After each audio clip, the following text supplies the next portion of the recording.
In this video, I'll be showing you how to fix Instagram messages primary and general not showing. It's a very simple method, so if you find this video helpful, be sure to drop a like and subscribe.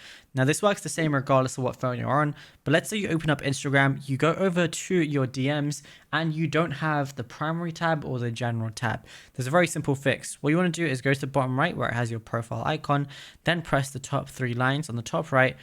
So then once you go ahead and click on that, you're basically going to have to change your account type. So I'm going to scroll down until I see account type and tools. So go ahead and click on that. Then on the very top, you want to basically switch to a professional account.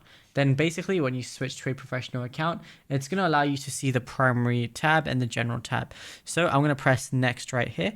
You can put it as a gamer or anything you want, and then just press switch to professional account, then just press OK. Now, once you've switched, all you got to do is restart your Instagram and then go over to your messages, and then you should see the primary and general tab being shown in your DMs and you'll be good to go. If it doesn't show up straight away, just wait for like an hour or so and then it will show up because it's just calibrating your account with the new mode. But it's as simple as that. Now, if you found this video helpful, be sure to drop a like and subscribe.